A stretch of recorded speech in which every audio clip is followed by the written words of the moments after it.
Salut, salut, j'espère que vous allez bien, moi ça va super bien, c'est la reprise. Et pour cette reprise, je vous prépare un comparatif entre la Laoty ES10P et la Laoty T30. C'est parti. Ça fait bien l'oreille.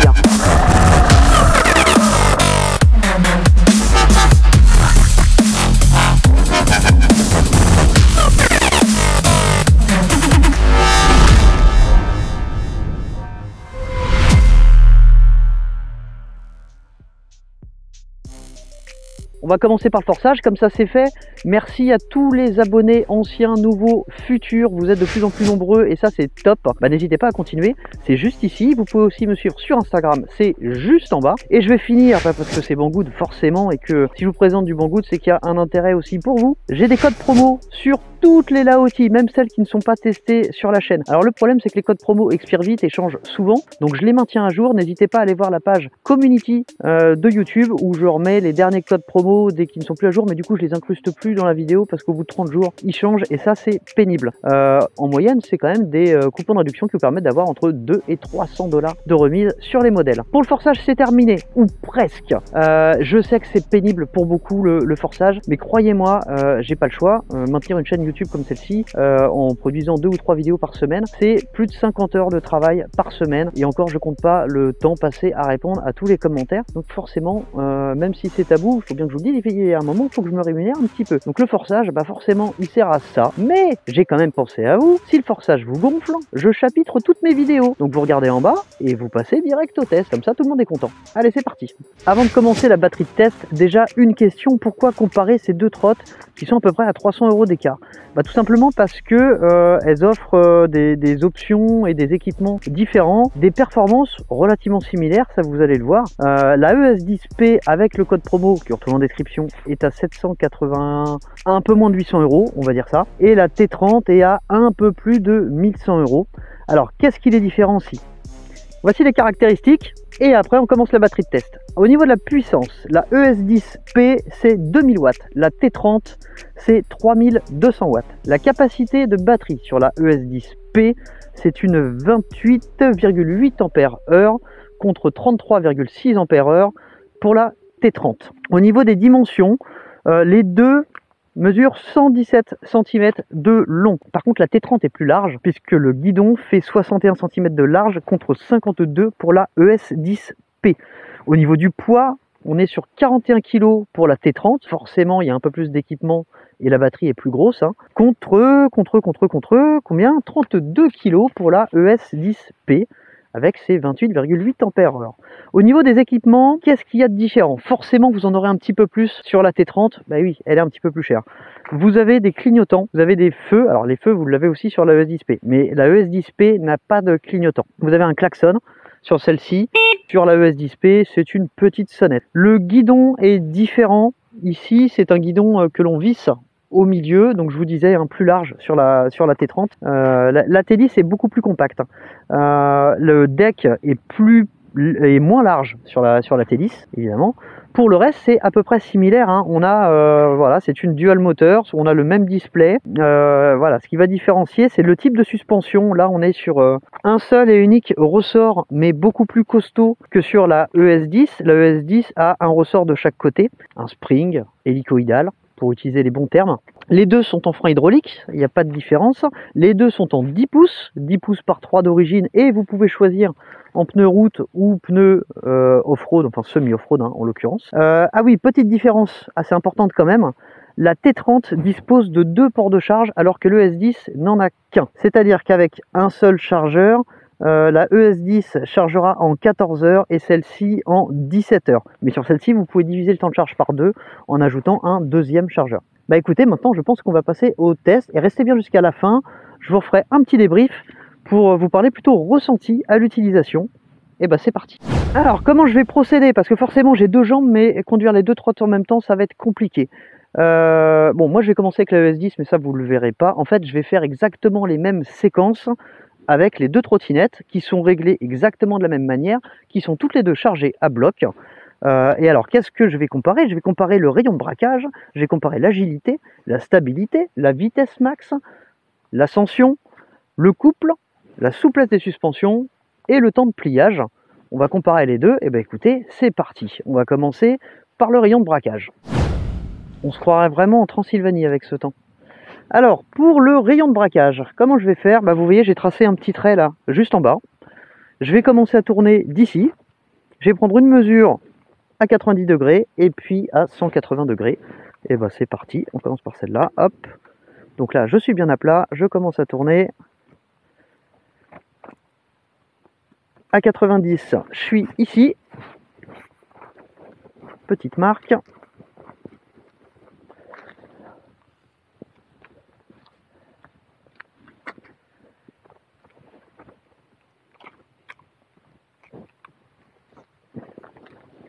Voilà, ES10.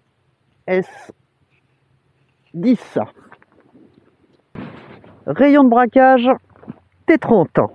On part d'ici, je tourne à fond, je prends une mesure à 90 degrés et une mesure à 180. C'est parti. C'est vraiment kiff avec la ES10.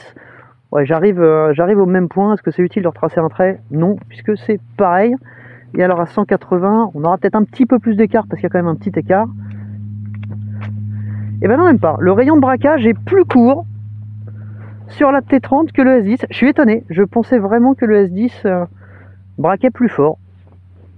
Victoire pour la T30. Alors on va passer à l'agilité. Alors pour ça c'est simple, hein. C'est de voir comment elle se comporte à basse vitesse. Donc je vais essayer de rouler le plus lentement possible. Voir si c'est une trotte qui tient vraiment le bas régime. Donc là je suis à 6 km/h sur le display. Il n'y a pas d'à-coup. Je pense pas pouvoir rouler en dessous. Non. Voilà. En tout cas, basse vitesse, voilà, elle se comporte très bien. Alors, comme pour le S10, on va tester sa réaction à basse vitesse. Est-ce qu'on peut stabiliser aussi bas que sur la ES10? Alors, plus ou moins. Par contre, il y a une grosse différence avec la ES10, je vous le dis tout de suite. Cette trottinette ne dispose pas de capteur Hall sur les moteurs. À quoi je le vois? C'est très simple. Sur une trottinette avec des capteurs Hall, au démarrage, quand vous êtes complètement à l'arrêt et que vous accélérez, ça part tout de suite. Si le moteur ne sait pas s'il doit aller en arrière ou en avant, comme ici, vous devez l'aider un tout petit peu pour trouver le bon sens, c'est qu'il n'y a pas de capteur Hall, tout simplement. Alors on va passer au temps de pliage. Combien de temps il me faut pour plier cette trotte? Et ben c'est parti. 1, 2, 3, go. Pliage des poignets, hop. Pliage de la potence. On baisse la béquille. On baisse ce lock. On baisse ce lock. Plier, soulever. Maintenant la même chose pour le dépliage. 1, 2, 3. C'est parti. On pousse ce lock. Hop. On lève. On met le deuxième. On met la béquille. On déplie les poignets. Et c'est là où je perds du temps. Ah oui, effectivement, je perds du temps là. Voilà, prête à l'emploi. Combien de temps va-t-il me falloir pour plier et déplier cette trottinette? C'est parti. 1, 2, 3. Alors forcément, je vous le dis déjà, avec ce guidon, même si à l'usage ça bouge beaucoup moins, et ben c'est beaucoup plus long à plier. Ça c'est plié. Béquille. Premier loquet. Deuxième loquet. Et là je me rends compte que j'ai oublié la potence, mais c'est pas grave, on fait dans le désordre. Hop. Oh, toujours aussi dur. Voilà pour le pliage. Maintenant on va passer au dépliage. C'est parti. On pousse le lock. Hop, premier lock. Deuxième lock. Béquille, le deuxième lock au pied, ça marche bien. Guidon.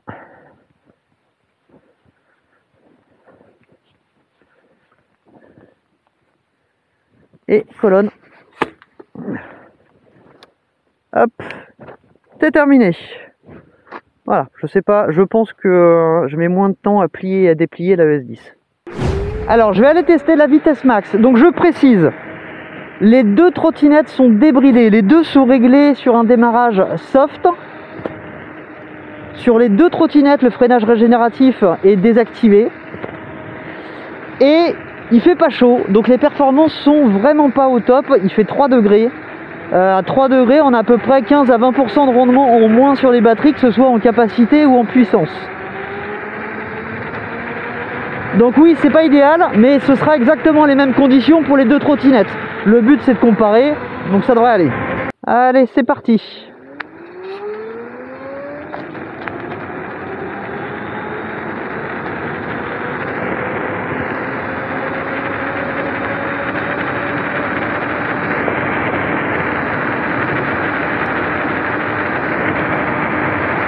Voilà, bah écoutez, là je suis à 65 sur le display, je pense que ça montera pas plus haut.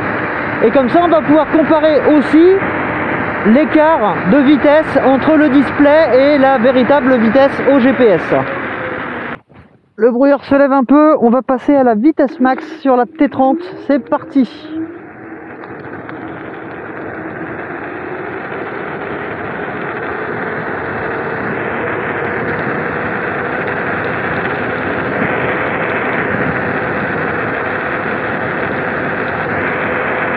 Alors bah écoutez, là je pense que j'ai atteint le plafond.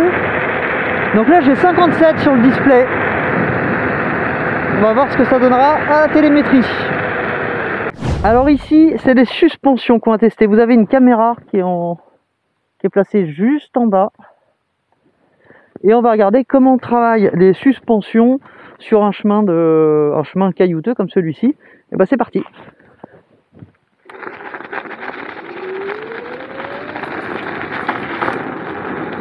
Hein.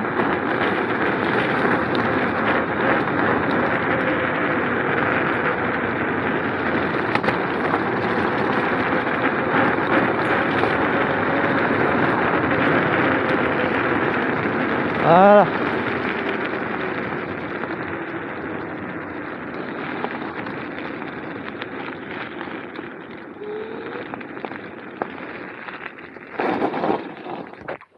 Alors ce test, c'est vraiment un test de ressenti. Moi j'ai trouvé ça très bien.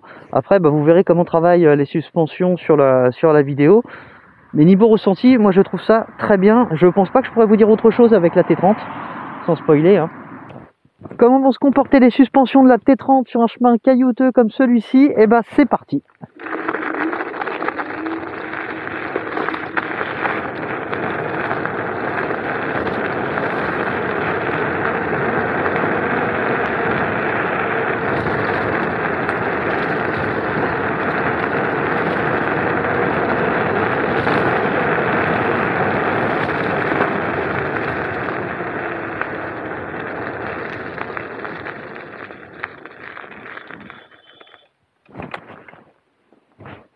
Alors, aucun doute là-dessus, les suspensions de la T30 sont bien meilleures que celles de la ES10, qui sont pas mauvaises, mais là, sincèrement, au niveau du confort, on n'est pas loin du confort de la 10X. Vraiment pas loin. Allez, c'est parti pour le prochain test. Alors pour ce test, on va tester plusieurs choses. C'est une cote à 13-14%. Il y a une marque qui est tout là-haut et une marque ici. On va simplement mesurer combien de temps il me faut pour aller de cette marque-là à cette marque-là. Ça va permettre aussi de comparer le couple, puisqu'on va voir laquelle va plus vite là-dessus, laquelle grimpe le mieux et à combien elle grimpe, puisque je vais vous inclure les datas GPS. Et bah c'est parti. Donc je rappelle, les deux sont toujours réglés de la même manière. Démarrage soft, frein régène désactivé et chargé exactement au même niveau. Et bah c'est parti, 1, 2, 3.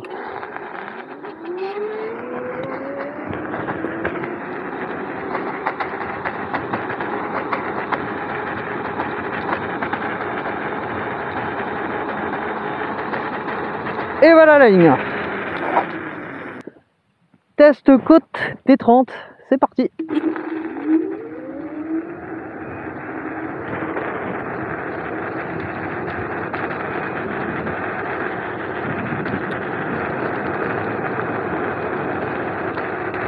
Et hop, j'avais 43 au compteur. Alors voilà, c'est terminé pour ce petit comparatif entre les ES10 et T30. En fait, je pense que chacune répondra à ses usages. Il y a 300 € d'écart entre les deux. Qu'est-ce qui justifie cet écart de prix? Une plus grosse capacité de batterie sur la T30, des équipements un petit peu plus nombreux. Je pense aux clignotants, je pense aux feux qui sont quand même plus puissants, de meilleures suspensions, ça on va pas se mentir. Après, d'un point de vue performance, on verra avec la télémétrie, j'ai la vague impression que la ES10 pousse plus, alors que sur le papier, elle est moins puissante. Je ne sais pas qu'est-ce qui joue là-dessus. À confirmer. Peut-être que je vous dis une grosse bêtise, on verra. L'avantage de la ES10, je pense qu'elle conviendra plus à des citadins qui auront besoin de monter la trotte dans la voiture, parce que 30 kg, ça se soulève beaucoup plus facilement que 40. Les 40, il faut quand même les soulever.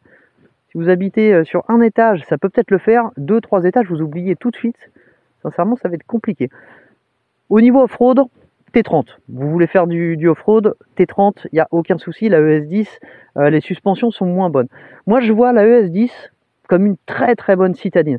Pourquoi très bonne? Parce que 800 €, 28,8 ampères-heure. Je vous rappelle ce qu'on peut avoir pour ce prix-là. On a une e-2, on a une G30 Max.